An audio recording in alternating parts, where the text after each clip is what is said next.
right, everyone, welcome back to another episode of I Can Do This All Day. I'm Dan, the part-time Avenger. That is Mark, the resident Jedi. Hello there. And today we've got an awesome episode for you today. As you can see by our backgrounds, it's a little bit Doctor Strange-ish. And today we're going to do a revisit of Doctor Strange. Mark, why don't you tell us what we're going to be talking about today and how deep we're getting in? So we feel with the release of the new Doctor Strange movie, we should go back a ways because it's been a while since this character had his own standalone introduction to the MCU. He's appeared in many things since then and has had mixed results from his many random appearances, which we will get into. But, you know, just want to visit this up, talk maybe some expectations for this new movie. There's so much out there that I don't know about you, but I'm trying to ignore all of it. I won't watch new trailers. I won't read articles because, you know, sometimes you just want to be surprised. Dude, it is so bad that I am getting really irritated. I was at the movies earlier in the week, and I was watching like one of those trailers, like almost like an ad for trailers. It was for Nuvi, the little movie company or whatever, and they were talking about Doctor Strange and the Multiverse of Madness. And then the asshole decides to say, you know, who's going to be in the movie. And then he alludes to the fact that maybe you're going to see, and I'm not going to say who he said. For anyone who's been to a movie theater recently, you may have seen that. But I was super pissed. And I was like, why would you say that? This isn't even in a movie trailer. I've not seen any article stating this person, although I have been trying to avoid stuff. But I was a little irked. So yes, I'm kind of like you, but I can't. Everywhere I freaking look, I see something that is divulging some information about Multiverse of Madness. This movie, though, not a lot of people know what's going on with it. There's a shroud of mystery about it, and I like that. I like that. You're going to show me all the Easter eggs from all around Marvel. I'm all for it, but I don't want to know. I want to turn the corner and be like, oh shit, this is great. There are certain movies where I'll be honest, I don't care how much fan service you show me in the trailer. That actually may entice me to actually go see it. So some trailers I don't want to see. I'm not interested. I want to be surprised. I want to fall into really cool and shocking scenes. And then there's other trailers where I'm not going to go see the movie, but then I might see something cool in the trailer that like tugs at a heartstring or is a little nostalgic. For example, Jurassic World Dominion. I was like, I'll wait for that to get home. But then the trailers, now there's like 17 of them, show the original cast. They've got the flipped over Range Rover with the T-Rex trying to go at it again, right? Like all the old stuff that I'm like, oh, you're doing the thing, just like in the original Jurassic World where they showed the old Jeeps. I don't give a shit about Raptors and Chris Pratt. That doesn't no, but I do care about, you know, Ellie and Dr. Grant and Jeff Goldblum actually like getting in that shit. I'm totally game for that. I will go see that. I saw Jurassic Park 2 in the theater. I don't know if I regret it or not, but I did it. Yeah, you know what's funny about that is that I do not care about Jurassic Park, Jurassic World, Jurassic anything, but it did make me more interested to see the movie that the old cast was going to be in it. And funny enough, I knew Ellie, I knew Dr. Grant. I did not know Jeff Goldblum's character's name, so I also referred to him as Jeff Goldblum. So kudos to you as well on that. That's because he got like run over by the dinosaur early, and it was just like chaotician. I don't even know.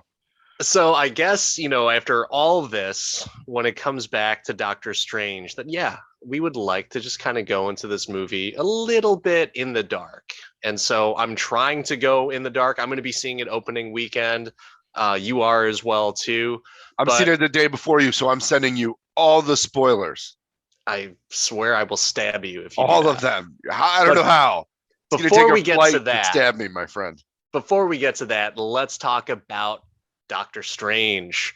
So before we get into the not the 1978 movie, which does exist, everyone, but There's a the great porn stash in that movie. yes, but the Benedict Cumberbatch first movie, Doctor Strange.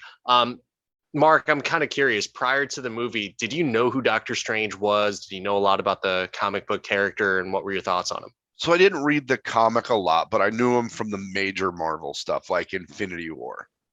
Um, the comic, not the movie. That was all the big Marvel stuff had Doctor Strange in it at some point.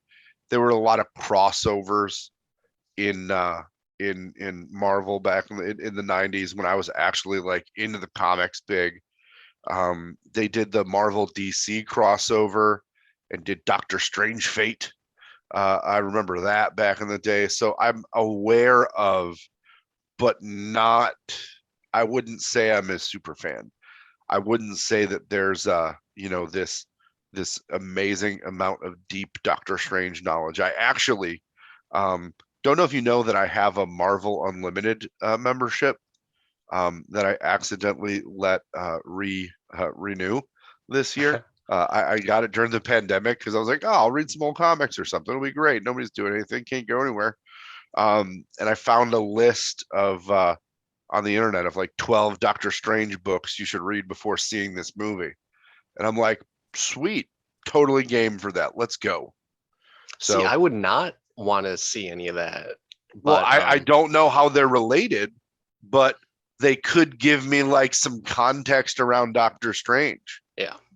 So it's funny about Doctor Strange. Like I said, I was a very big X-Men fan. So I started with a lot of X-Men comics, and then adventured into the Avengers and Captain America, and then I picked up like this Doctor Strange comic because I was just like, what the hell is this dude in a cape about? So I picked it up, and you know what? I flipped through it, hardly read it at all, put it down, and that was it. It wasn't until I played the video game X-Men Legends, I believe X-Men Legends 2. I think Doctor Strange was a playable character in that. And I was thinking like, this guy's actually kind of cool. His powers are kind of cool. So yeah, I didn't know much about Doctor Strange, wasn't a Doctor Strange fan, didn't think he had really cool powers at all, didn't know much about him. But going into Doctor Strange, the movie, I did not see it theatrically. And I was just like, well, okay, it's a Marvel movie. I'll go see it.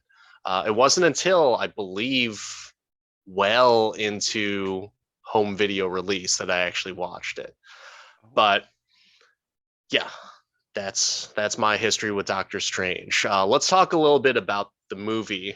What did you think about Doctor Strange, the plot? I didn't mind it. I saw it in the theater. There was nothing that like hit me as weird with the plot because again, it was more of a I don't know much about this character, especially the origin. I had zero on the origin, and as you know, I love a good origin story, unless it involves Thomas Wayne. So yeah, I was all for it because like 80% of the movie is origin, which I thought it was pretty good. I loved it.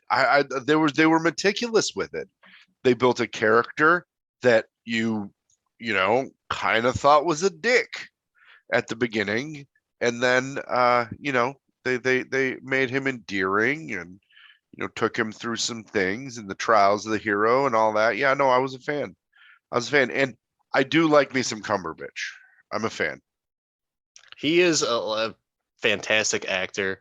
And I just rewatched this yesterday, and I'd watched Doctor Strange quite a few times, probably like 6 or 7 times, and I rewatched it again yesterday in anticipation for this, and I was surprised at how much I liked it and how good of an origin story that it was. I might even say I found it more interesting than Iron Man, his origin.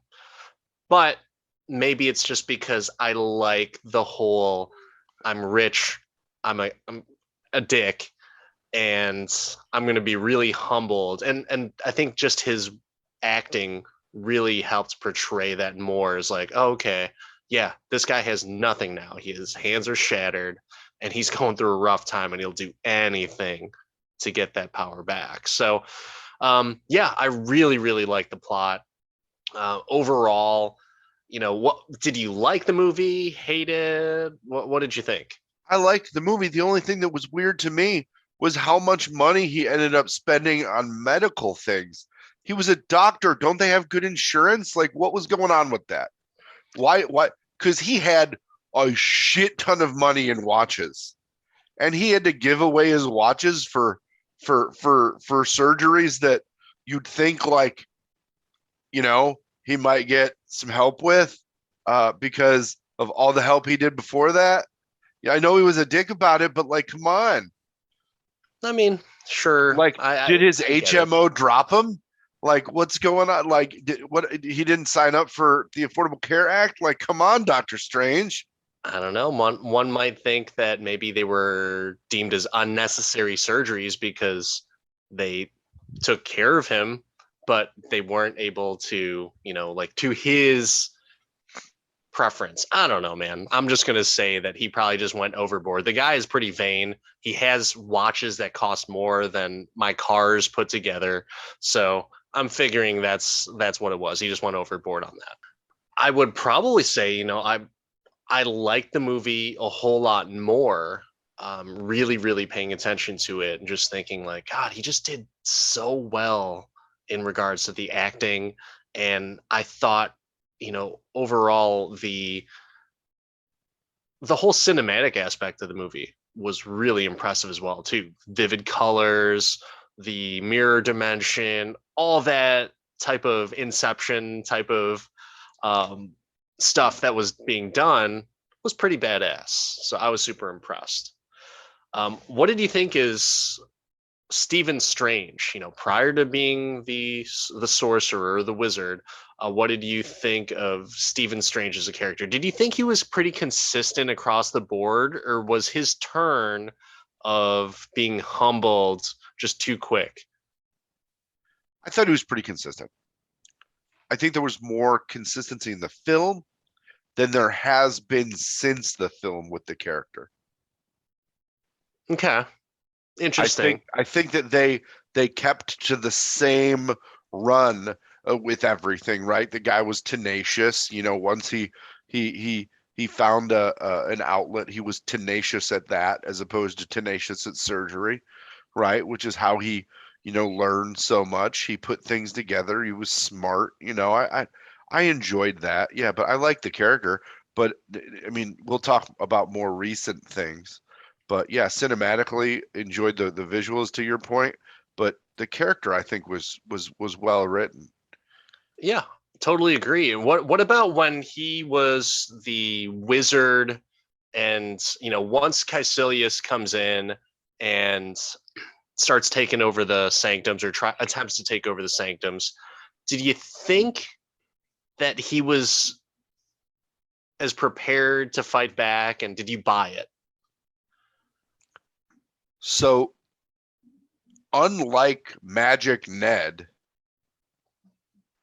Strange at least had a pretty fair amount of training and used the time stone to read and absorb all the books, all the knowledge. And True. as somebody who in his life, like as a doctor, had to intake knowledge and then apply it, and he obviously was good at that, like, it's not as much of a stretch as, ooh, a ring. Grandma says I'm magic. Like, when you compare the two, this makes more sense. He was trained, right? It's like Luke on Dagobah trained, not like Rey on Starkiller Base trained. Like, there's a significant difference there. I don't know if you picked this up. I just picked it up recently, yesterday, when I watched it, but there's a little throwaway piece of dialogue in there that he says that he has a photographic memory, and that's why he just picks all that stuff up. I'm not sure if that's from the comics at all. Never read them. Even the one that I have, that's probably sitting in my box right over there. But yeah, I thought that was a really cool thing where it's like, oh, that totally makes sense as to why he did so well and he excelled with the knowledge in medicine and then in sorcery. So it kind of makes sense. Yeah. He read a lot of books. Yeah. And I mean, what were doctors called in Middle Ages? Witches. So it makes sense. It makes So sense. we talked about the main character, Stephen Strange, Doctor Strange. Who am I to judge? But what about the supporting characters? What did you think about Christine, his love interest, and almost a support system there? Rachel McAdams was Rachel McAdams. So I mean, that's what you're gonna get. Uh, I I mean, never have seen her where she's not Rachel no, McAdams. it's 100%. Whether it's the Wedding Crashers or Doctor Strange, it's the same character. It's a good character. I don't have a problem with Rachel McAdams. Like, she's not on my list of please don't put this actress in this movie. Amber Heard, you know. I just and that has nothing to do with anything but how terrible she was in all the Aquaman movies. Um, All one of them. and don't forget her soiree under the sea for way too long in the Snyder cut. True. Um, but yeah, no, I don't have a problem with it. I think that she fits what the role needed to be. Playing a kind-hearted person and then getting angry, much like Wedding Crashers. Yes. So yeah, I mean, it didn't leave me like I wish they brought somebody else in. Where's Amy Adams when you need her? I didn't care. It didn't bother me either way. Okay. Yeah, I thought she was fine. I didn't, I'm not like, oh my God, she's amazing. She's Rachel McAdams. Yeah, Rachel And McAdams, 0-time Academy Award nominee. Rachel McAdams. moving on to Mordo. What about Chiwetel Ejiofor as Mordo? Loved it. Loved it. Loved it. Owned the character. The flip was the subtle, just the subtle jealousy towards the Sources Supreme, the frustration at not getting all the knowledge, the frustration from seeing this person come in and do better than him when at first it is just it lines, it tracked for me. So I knew that he was a bad guy from the comics, and I was just waiting. Like, how are they going? Like, when I read a few articles that him and Strange were buddies, I was like, okay, well, this is going to go exactly like midway through the movie, he's going to go bad on him. But he didn't. I thought that was a really cool touch to where I think a lot of people were expecting him to be the bad guy or turn midway through. And then, then Strange has to battle his buddy. But I think it makes it, Multiverse of Madness that much more impactful to where he needs to go back and revisit his training partner, the person that brought him into Camertage, which is pretty awesome. But that guy's such a good actor. And Yeah. overall, I was kind of bummed that it's taken this long for him to come back in some fashion. But I have a feeling in Multiverse of Madness, it's going to be in an awesome, awesome way.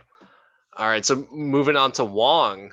All right. So what was normally the manservant of Doctor Strange in the comics, they definitely did him right in the movie. He was not a manservant. He was, well, I mean, I guess if you look at it from a real plain way, he was the librarian.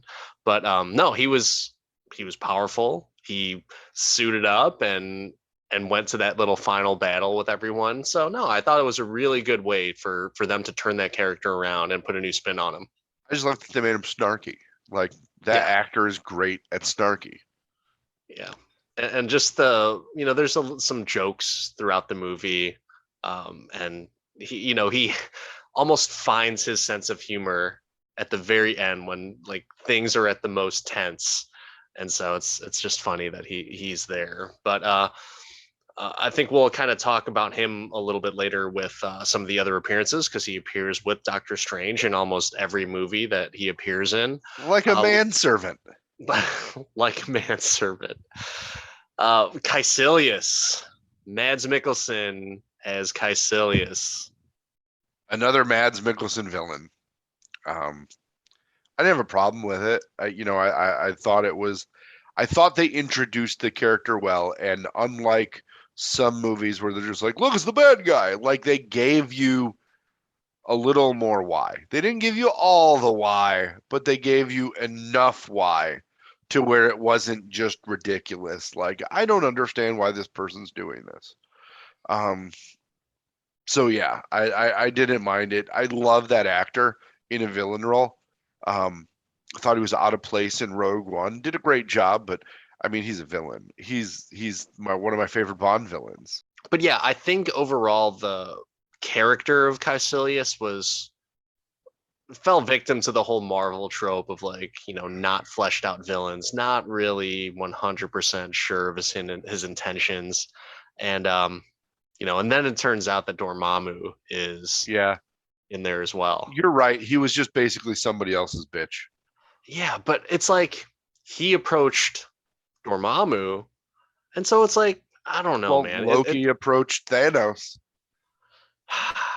Did he really? I don't even remember that was the case. That's where he got the army for New York. I know that's where he got the army from, but I don't think he approached him for it. I think he was sent out to do his bidding. I don't even know. We'll have to revisit that. Not sure. Make a note. Yeah. But Dormammu, that's someone I forgot to talk about or put down on our little outline here. But Dormammu was actually voiced by Benedict Cumberbatch. And what did you think of his design as a character? And do you know much about Dormammu? I don't know enough about it to judge it because it wasn't a man, it wasn't a woman, it was an it. It looked a lot like Thanos, but it seemed like he had a lot more similarities with Galactus, the World Eater. Not much I can really say about Dormammu, but I was really impressed with that dark dimension aspect of the movie where he goes there. The dark dimension's not very dark. It's pretty brightly colored and a lot of vivid colors. But with Strange kind of sacrificing himself countless times over and over again, and it's kind of clever way to beat him. He says that little line of like, I've cursed you with something from my universe, which is time, and just going over and over again, which is badass. Now, speaking of the dark dimension, the Ancient One, Tilda Swinton, who only takes weird roles. What did you think of the Ancient One? I initially was shocked that they did not put an Asian actress in this role. Shocked. What about even like an Asian actor? Because the Ancient One is a guy. I love that they made it a woman. I'm like, get me Crouching Tiger, Hidden Dragon lady. She's not busy. We give her a leading role. She did end up in I forget her name, and I feel very disrespectful about that. There you go. Thank you. I appreciate you. She ended up in Shang-Chi. Yeah. But awesome. I was like, this seems a little just like at first, right? But I thought that her performance was great, but it felt a little tone deaf, if you will. Just because it's a woman doesn't mean it's okay. Yeah. To completely go just whitewash a property, right? It doesn't make sense. Because I wasn't very much in tune with Doctor Strange and all the different characters in his little realm, I thought it was a genius pick. And kind of knowing now what the background of the character was, I was like, okay, I can kind of understand why people get upset about it. But I still think she knocked it out of the park. I would not pick another Ancient One. Performance A+. She made me interested in the character. So, but yeah, that's all I have to say. Was it her bald head? I mean, she committed to the role, that's for sure. Oh, that was a cap. That wasn't her actual bald I'm pretty head. sure she shaved her head bald. Yeah, no, so did I. Like last week. It was crazy. Pretty sure. I did not. But anyways, Yeah, so we talked about all the supporting characters and Doctor Strange, but what about Doctor Strange in all of his different appearances in the movies? Let's go kind of, I think, by chronological order. Yeah, So let's I go. think Thor Ragnarok. I think chronology works because, like I said, this is a great opportunity for us to discuss how just progressively shitty the character has gotten, in my eyes. Okay. Ragnarok was very much a movie Doctor Strange. Doctor Strange. I thought he was funny. He hit the Ragnarok beats of here. Let me give you the constantly refilling beer, and Loki's been falling for 30 minutes.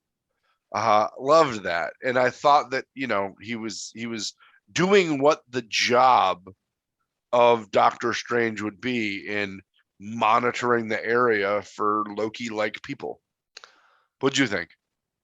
I liked it. I thought the character was consistent. But it's funny you mentioned something right there where the sorcerers aren't supposed they like from what I understood of what Wong said in the movie, they handle other threats and they don't really view like Loki or Odin as one of those threats where they interfere, which was a little interesting to me. So it's more of like the otherworldly multiverse threats that they guard the universe with. So I think interesting that he said Loki, that. but I think like Loki would have moved himself into that category with the attack on New York, with the he unleashed that portal. No, but it's still the that's not technically the multiverse. So I don't Well, know if there you is no multiverse because of the they talk about the multiverse so many times in the Doctor Strange movie. That's another thing that I picked up. I was like, holy shit.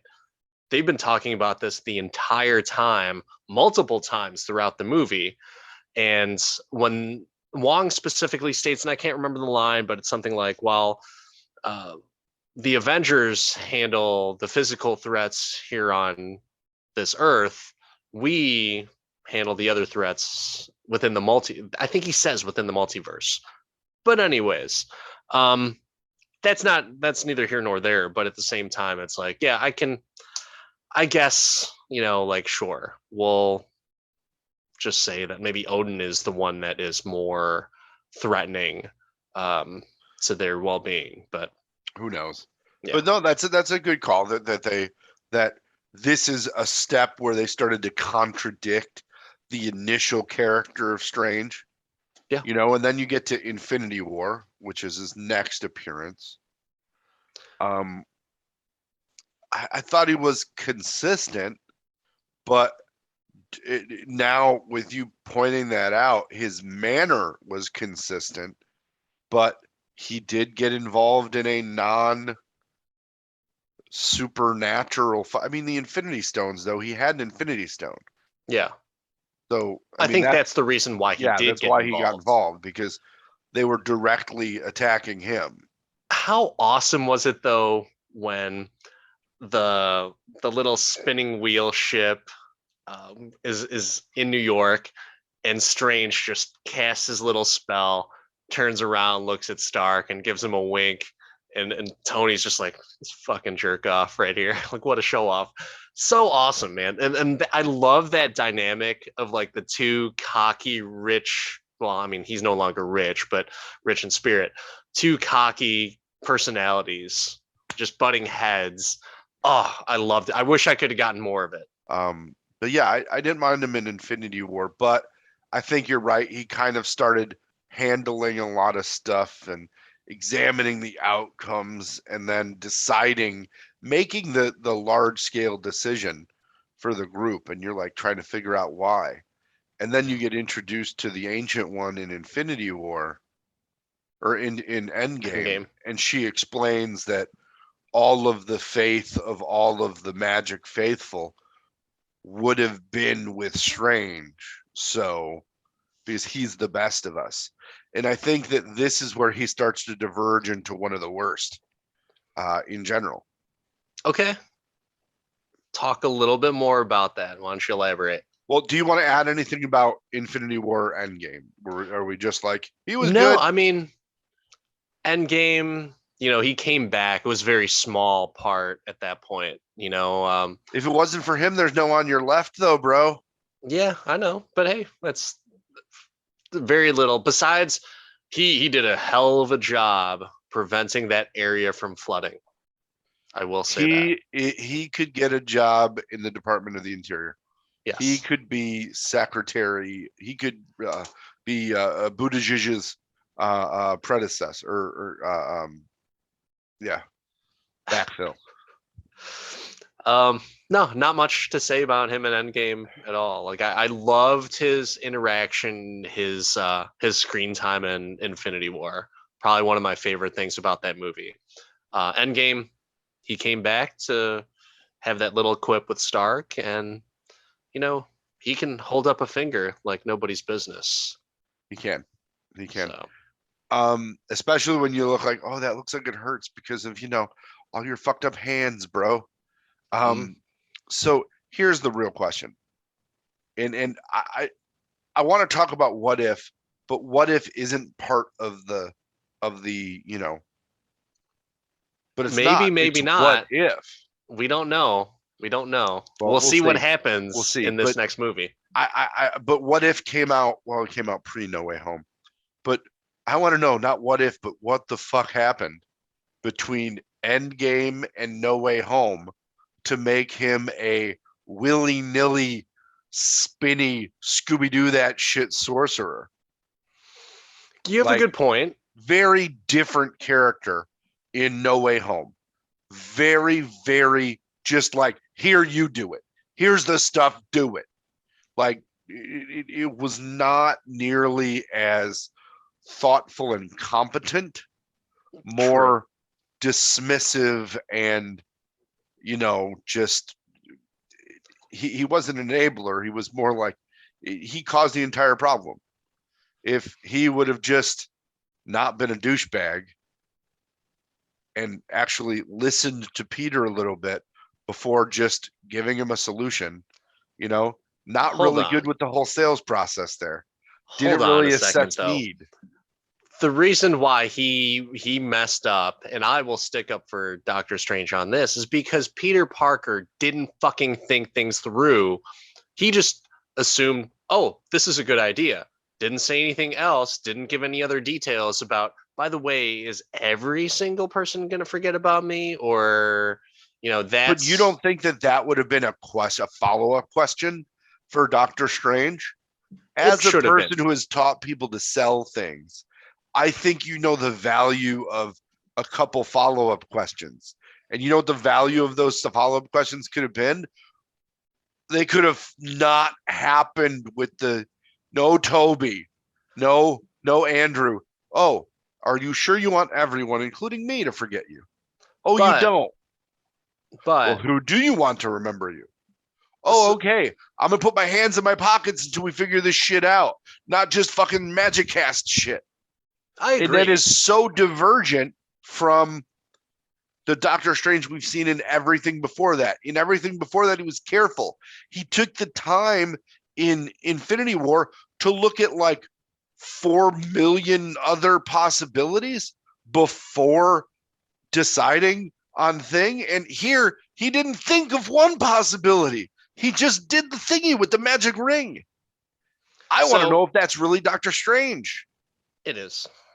So one of the things about that, though, is that you have to remember from the first movie, he doesn't have a bedside manner when it comes to that stuff. So I wouldn't have been surprised, or I'm not surprised that, he felt bad for Peter, but he doesn't have that complexity as an individual to be that sensitive to see anything else. If you think about it, a lot of doctors, and if there are any doctors that are fans that are listening, they don't necessarily have the best bedside manner and don't think of all of those repercussions from the patient's aspect. They're just concerned about their way, how they're going to fix it. I would accept that argument if I didn't see Infinity War and think of his careful examination of repercussions.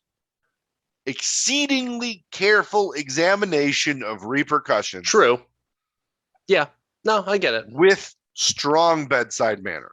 But that was the end of that universe, and literally could have been half of that universe. This is one kid from Queens, and I don't know, maybe he just didn't think of that to scale. It's not one kid from Queens, it's his space buddy. Yeah, but who saved his life. One person, because of encyclopedic movie knowledge. One person nonetheless. Some people forget about that type of stuff. Are you saying that the needs of the few or the needs of the many outweigh the needs of the few?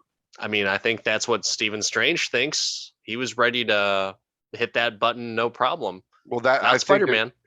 I think that Stephen Strange really thought that the needs of the many, or needs of the few or the one, outweigh the needs of the many, because he cast those spells.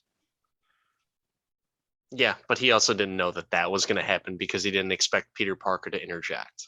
Because he didn't do 1 ounce of thinking when he did a gallon of thinking in Infinity War. Yeah. That's all I'm saying. I appreciate your thoughtfulness and your ripping of doctors' bedside manner. There are doctors that suck. It's 100% true. If you're a doctor and listening to this podcast, how did you find us? Like, send us a note. Let us know. Are we being examined for some sort of psychology experiment? Because that I will submit to. After all of this, if you were to rank Doctor Strange, the movie, out of 5 stars, I think that's a normal rating, right? 5 stars? Sure. I mean,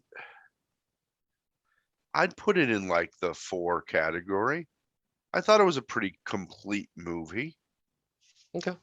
I think that it wasn't like, earth-shattering and amazing. I didn't read the Doctor Strange comics, so if they dropped Easter eggs, I didn't get them. There are other podcasters that have mentioned things that they're like, oh, it was that. And I'm like, you know what? I'm sure that if it was a bunch of like random Star Wars, like Legends stuff, I'd be all over it, right? Yeah. I've been known to be excited about that, but I didn't know anything about this. But I still liked it. I thought it was a good movie. I thought it stood up. Yeah. What do you think? I thought it was really, really good. And after this last view, and I'm not a Doctor Strange fan per se, but after seeing it again, I just thought like, oh my gosh, this might be one of the best origin movies out of all the MCU. I thought it was, like you said, it was very complete. I won't necessarily say that it was better than Black Panther. And even Black Panther wasn't necessarily an origin movie, but it was, it certainly uncovered some of the origin as well. But I might go and say that I think it's a better origin story than Iron Man. I don't know. I think it might be. But I'm biased with a love of RDJ, so yeah, he's great.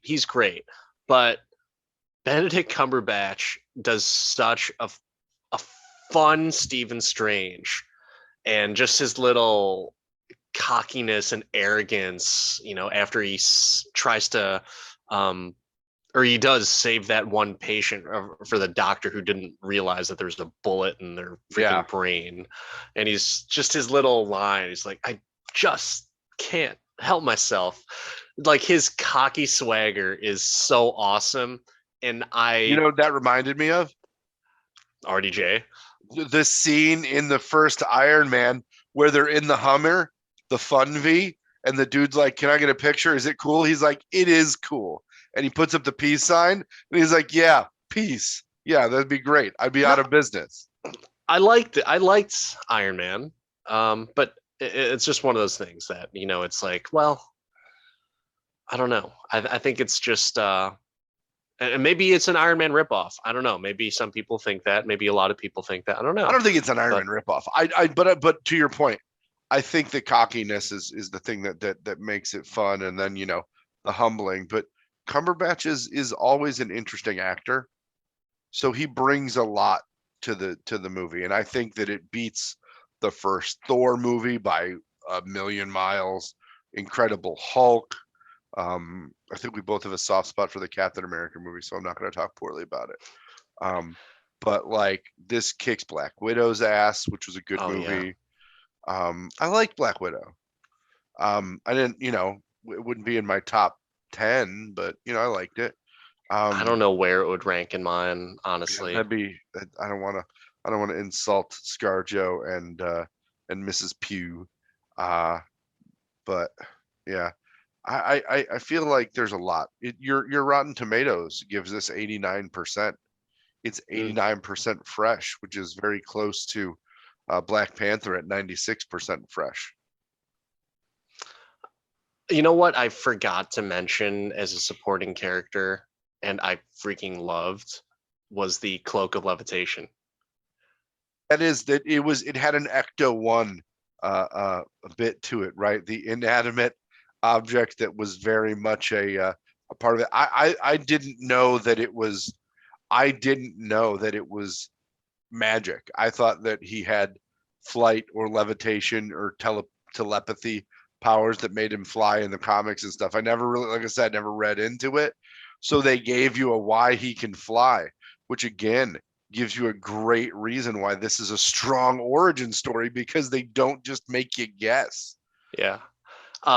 Even my wife was watching the movie again with us, and every time the cloak came on and was doing like the little wiping the tears, she's like, "Oh, it's so funny that you can get a reaction from an object like that, and there's a personality to it, which I thought was really great. Very much like an Ecto-1 type of thing. But yeah, I really like that. But I would have been remiss if I did not mention the Cloak of Levitation as a supporting character. So it might even be better than Christine. So well, Christine, you knew what you were getting into. You saw Rachel McAdams was in the movie. Yeah, I mean, I'm trying to be nice and think of a Rachel McAdams movie where she's different than this. Maybe Mean Girls. I don't know. I didn't see that movie. It's a little bit, but not as much as you'd think. All right, so Doctor Strange Multiverse of Madness is coming up. I'm curious, what don't you want to happen in this movie? I don't want them to. I don't know. I don't want to get. So I haven't read spoilers, but the more of the trailer that you see, the more I think they're going to try and do some kind of flip shit with Wanda, and I just want them to make this a Doctor Strange story. Like you can go multiverse, you can do some stuff, but I don't want them to use. I want it to be more than just the characters we know. Like I want it to be surprising, and I want it to be a good story that we can like not ends, but like we feel a conclusion to, and we learn something new, and this is supposed to launch what is the next huge phase of Marvel, like the Avengers did.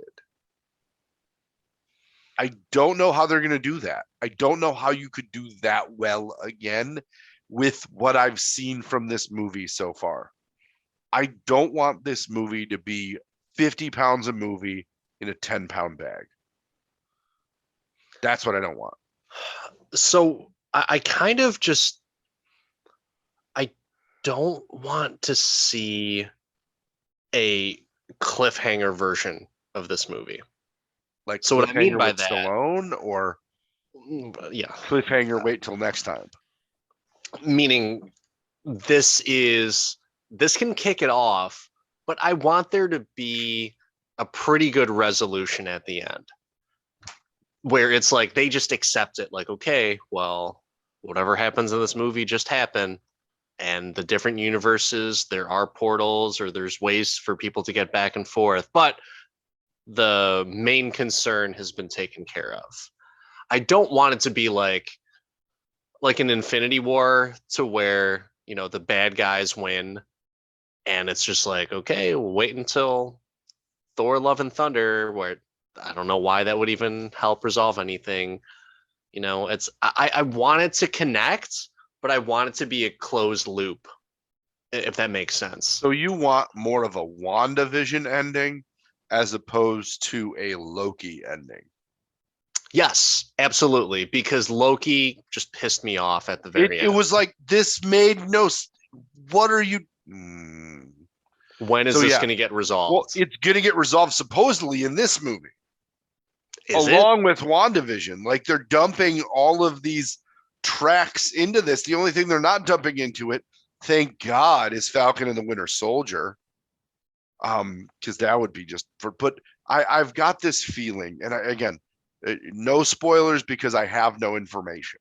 This is all speculative on my part. So it's spoiler free with the caveat of sometimes I'm right too much. But I feel like this was the first movie that started getting written after Marvel said, fuck you, here's a check. I want all of Fox. And I think that they're going to try and pull out the Fox dick on this one a little bit too much. They're going to be like, we have all the characters. Let's do everything. When that was the beauty of the Avengers movies, is they plucked just the right amount of character in just the right amount of place. Even Guardians, like, they didn't go nuts, but they did it. And I also feel like this is going to be, I don't want to compare it to Game of Thrones, but Marvel did a good job of leading towards a story that was awesome. And that was the Infinity Saga. The multiverse in Marvel is super messy. It touches House of M. It touches all these different things. And I don't know how you get all those characters into one movie. Yeah. I just don't know how you do it. And you're going to talk about, like, Doctor Strange initially gave you some deep cuts into Marvel, right? Like the Cloak of Levitation. Like, I didn't even know it was a thing. All of these fancy gadgets that have names. Okay, that's great. Super. Now you're going to do more of that to the next level. I don't want you to pull out 17 different secrets in Marvel and try and jam them into the same movie. I just don't. So you don't want X3 The Last Stand? Oh, fuck no, I don't. Yeah. Okay. So fair enough, because that's what I'm a little bit concerned about. And when I mean like that whole resolution and everything, I kind of going on the opposite side of the spectrum. I want to see all those people. I want to see Professor X in the Illuminati. I want to see who else is in the Illuminati. What I don't want to see is the new characters like in Fantastic Four. I just don't want to see that. I don't want to see a fan service, you know, James Marsden Cyclops in there. I want to see the new Cyclops, you know, or whoever that might be, or maybe, you know, I don't know. Like, I want to see the variants, but I don't want to see them. Yeah, no, they're from what I've heard, they're dumping a bunch of them in there. But not that's that cool. Not that I wouldn't mind seeing, you know, some Chris Evans flame on action. And who can complain about ever seeing Jessica Alba? But I don't know how you stick this landing. And I'm nervous because Loki, the ending was not good. It was too elevated for me. And whenever I hear Illuminati, it just it makes me think of morons. It doesn't make me think of Marvel. It makes me think of morons. Oh, I always think about like the Illuminati who banished Hulk from Earth. Yeah, no, I didn't get into that line of the comics. It was pretty cool. It was pretty cool. I didn't go super deep into it, but I do like the fact that they had the smartest and most powerful minds in the Marvel universe that came together. So for anyone who's listening that doesn't know about the Illuminati, that's what that is. It's basically like the secret organization of the smartest, most powerful minds in the Marvel universe. So what are you looking forward to the most? Are you looking forward to Hugh Jackman as Wolverine? Do you think he's in it? Do you think he's in it? Do you think he's in it? He's dead, bro, and he's a hero. Oh, man. I kind of want to see him. I just want to see him. Again, I have great appreciation for all of these characters. If you're gonna put him in there, I need him to do something. I don't need it to be like, oh shit, it's Hugh Jackman for 5 seconds. Like I don't need this sloppy, messy garbage I've got to watch 6 times to understand it. Wouldn't you love it if it was Hugh Jackman in his yellow outfit with the mask? I probably would, yeah. Even if it was for just like 5 seconds. Yeah. Oh, I probably would. But again, like I'd also love to see Ryan Reynolds in it as Deadpool. But I don't think that's gonna happen. Who knows, man? Who knows? I mean, you know, we'll see how it goes. I'm not as optimistic. I still want to see it. I'm still stoked to see it. But I'm just I don't know. I don't know how I feel about it, but there is one thing I'm very excited for. And one thing that you may judge me for saying. But there is one cameo that if it does not happen, I will be very both shocked, appalled, and disappointed. Can you think of the cameo that I need to see in this Sam Raimi directed movie? You just want Bruce Campbell. I want Bruce Campbell. I need Bruce Campbell, and I want to know how they're getting Sam Raimi's car into this movie. You know, he was supposed to be Bruce Campbell was supposed to be Mysterio in the Spider-Man movies. He was getting in Spider-Man like 4, right? Yeah. So no, maybe those of you that don't know, Bruce Campbell is an actor that was in Sam Raimi's first. They went to college together. He was in his first movie, which is Evil Dead, the original Evil Dead, not the new creepy Evil Dead, but the hilariously campy Evil Dead. And the car from Evil Dead has made an appearance in every Sam Raimi movie from now until forever. The car from Evil Dead, I'm pretty sure, is Uncle Ben's car in Spider-Man.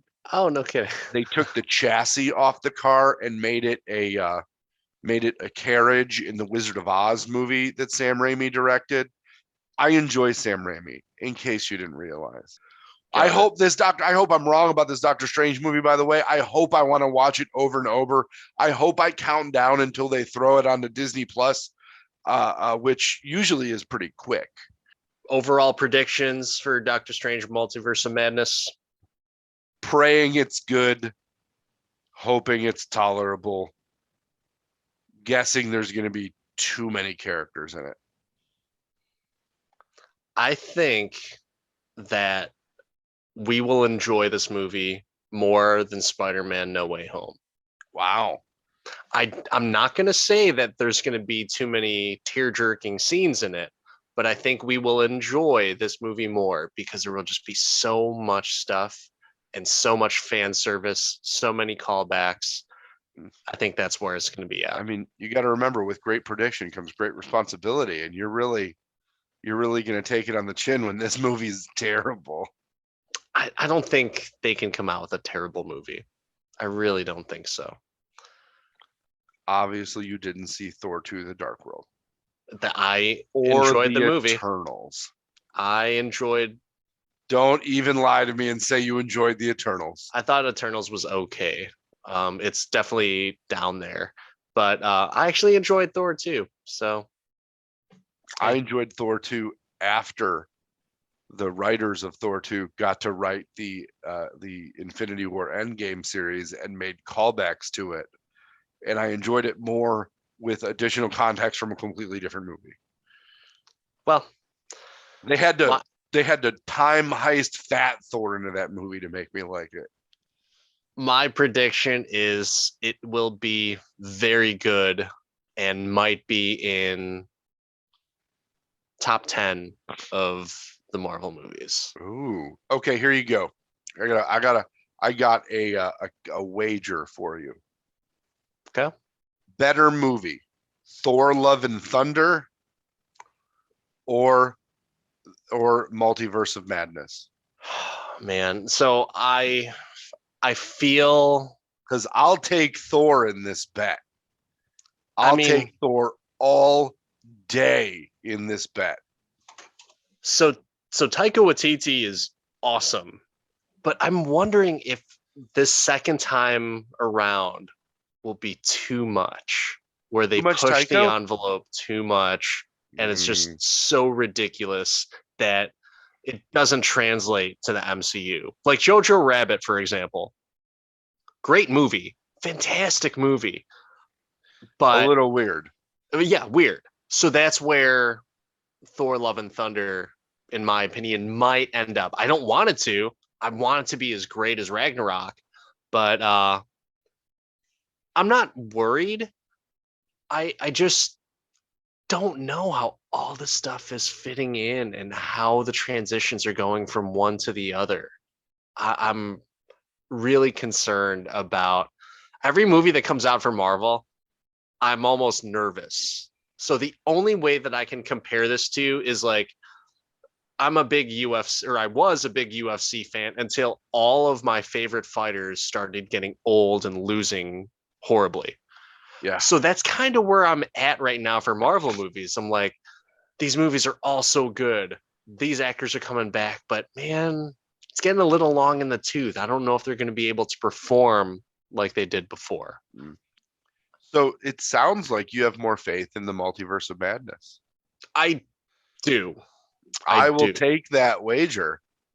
What is the wager, good sir? I don't know. You want to name the stakes? I You, think that whichever movie is better, we will have to pick out a movie for the other to review, and then we will discuss it. So we'll force oh, the other that's person beautiful. to That's watch a movie. I love that. I couldn't enjoy that more. All Oh, right. Well, yes. Benedict Cumberbatch and Doctor Strange, I got your back, and I hopefully, you got mine.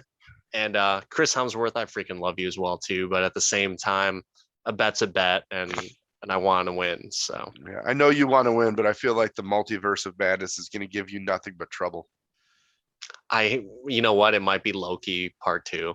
That's what it might be. It could be. It could be Loki Part 2. Well, all right. Until next time, where we will review Doctor Strange and Multiverse of Madness. This is Dan, Part-Time Adventure. That's Mark, the Resident Jedi. Until next time, like, subscribe, and Godspeed.